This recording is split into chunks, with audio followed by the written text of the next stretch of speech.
Hi, I'm Paul Friedman. I'm the founder of the Marriage Foundation. Welcome. Hopefully you're already a subscriber and you're seeing the big difference between a positive, useful approach to marriage versus what is the typical stuff you get from different videos. Ours is quite different. I've been at this for over 20 years. I used to be a divorce mediator, so the approach is really pragmatic. It's really different. The goal in mind, even with this question, which is how much time should I spend with my husband? The goal is always about love and happiness, because that's why you got married in the first place. So let's talk about this particular topic. How much time should I spend with my husband is a great question, because the answer doesn't lie in, well, if this is like this and that is like that. The answer really lies in how well your marriage is working. And how well your marriage is working is really dependent upon how much you know about marriage, how much you know about yourself, and how much you know about your husband. So let's start at the beginning. How much do you know about marriage? And I know the answer. Like I said, I was a divorce mediator, and it was strikingly clear to me, not while I was a divorce mediator, but when I shifted to helping couples with their marriages. And you might say it's a step down. Definitely, it was a bad career choice because I made a lot of money as a divorce mediator and not so much money helping couples with their marriages. Isn't that ironic? But the truth is that I learned so much when I began the process, because first I had to ask the question, why do people get married in the first place? You see, that question really tells it all. You get a car because you need to get around. You get on an airplane because you need to go someplace. You buy cookware because you need to create meals. Why do you get married? What is it that you have in mind? So everyone, they've done studies on this. These are one of the few studies that I trust, where they ask people, why did you marry your spouse? Not why did you get married, because that's a deeper question, but why did you marry your spouse? And just about everyone says, I married my spouse because I fell in love with them. Great. But why did you want to get married at all? Well, that's a deep question, and there's a deep answer, because you wanted to be happy. And you go, well, that's not a deep answer. Oh, yes, it is. You see, as human beings, there was this guy Maslow who was raved about, now not so much, because the world of psychotherapy is not so stable, but he came up with the hierarchy of needs. And it was a lot of fluff, really. And he didn't break it down into the two components of who we are.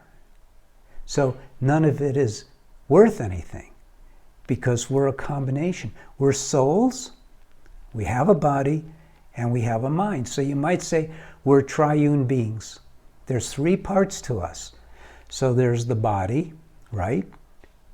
Well, greatest need for the body is oxygen, water, shelter, all of these things, basically all of which are rooted in survival. Then you have the mind. The mind should be emotionally stable, psychologically stable. And you should know how to take care of your mind just the same as you know how to take care of your body. There are things that you can and you should do. I drink coffee. That's a joke.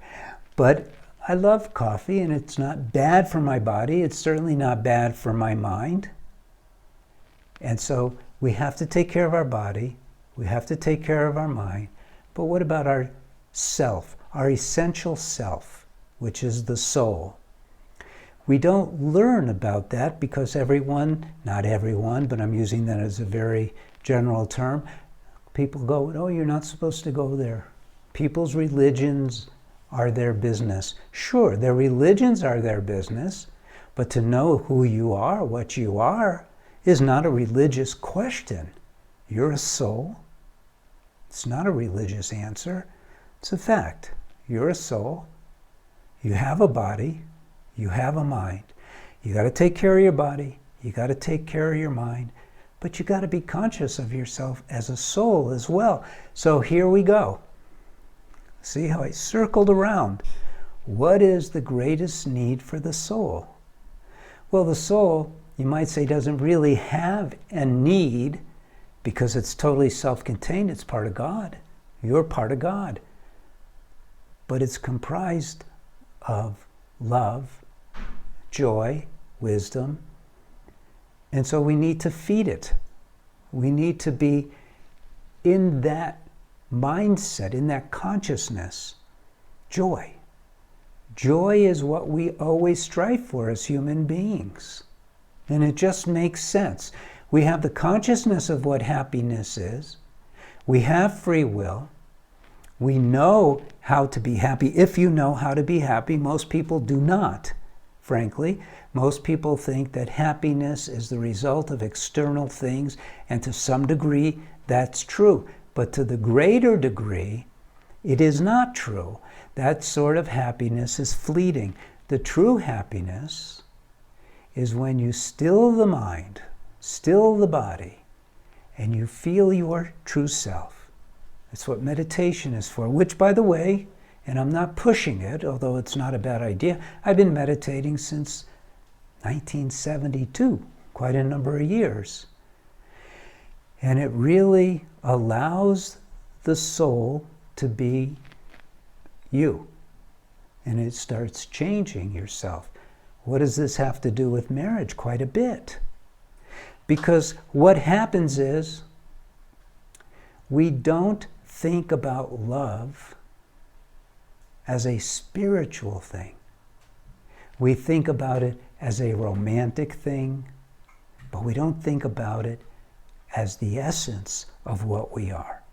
And so even though we use the term, I married my soulmate, well, what does that mean?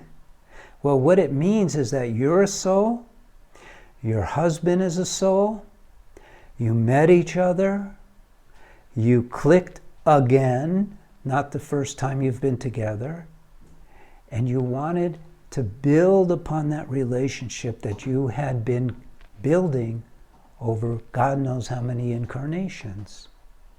And you wanted that because it brings happiness. So you got married in order to be happy. Yeah? Yes. And you got married in order to experience love. Real love. Again, not this shallow emotional love that we feel from external gratification that we have when we get something we want, but the deep love of the heart, of the soul. So we get married for love and for happiness. Now you can ask the question, how much time should I spend with my husband? Well, the answer is pretty simple now that I've broken it down like this. When you're focused on building your marriage, on happiness and love, then you'll want to spend as much time as you can with him. Because that's the field of love and happiness that you want to harvest. Unfortunately, we don't learn how to be married. We don't know what marriage is, right? What is marriage?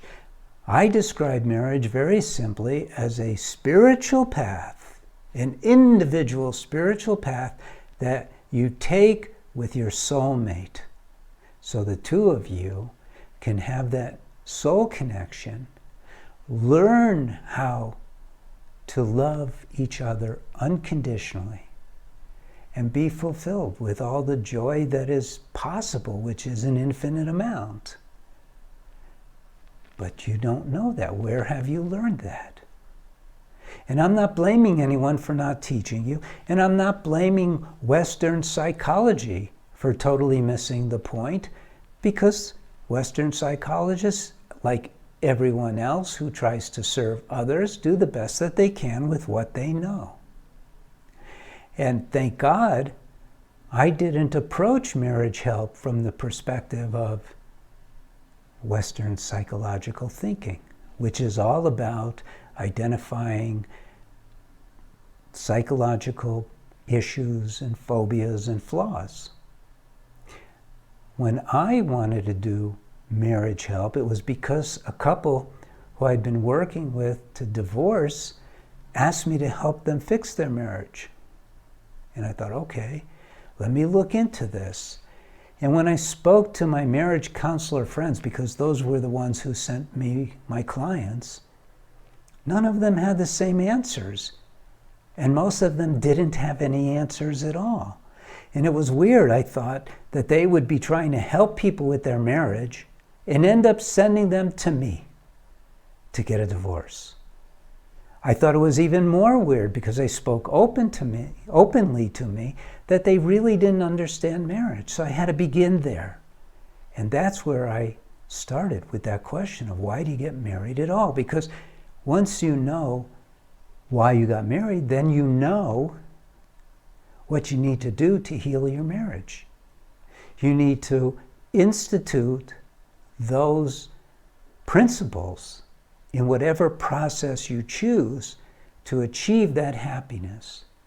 And what's the greatest way to be happy? Love. Who's not happy when they're in love? In love, you see? Back into your soul, in love.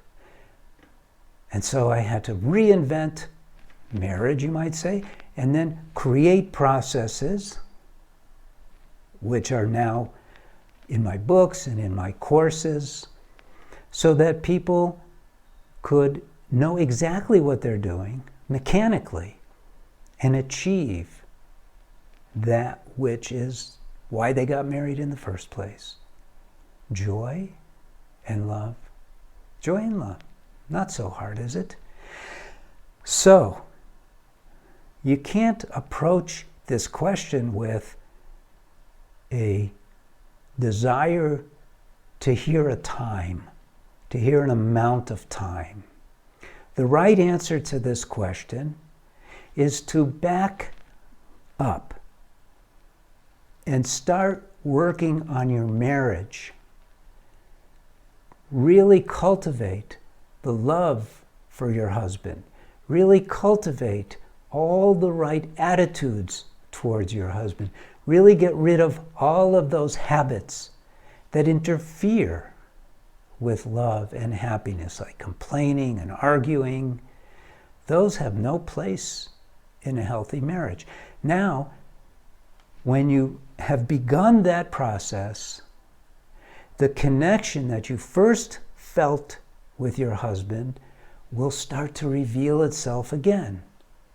And then as you train your mind, which is an essential part of marriage help, is training your own mind.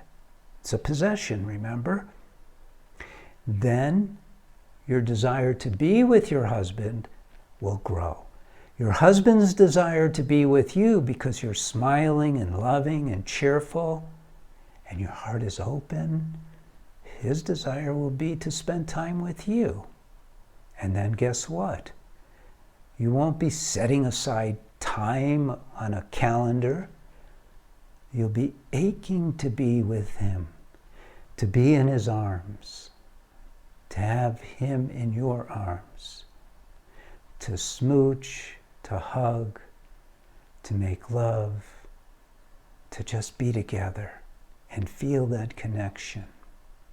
That's how it works. That's how it really works. Now I'm going to move on to another topic. The topic is one that if you've been following, then you know that by August 1st, and it depends on when you're hearing this video, in 2022, we should have on our website a page that describes the training program that we're starting to create for TMF counselors.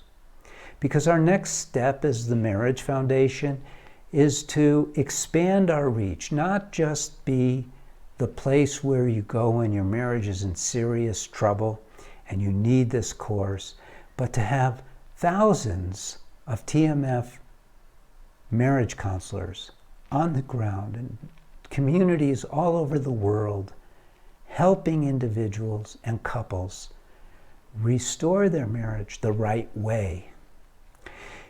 And unlike marriage therapists who have been trained by psychotherapy, we will have our principles outlined, our practices outlined, our philosophies outlined.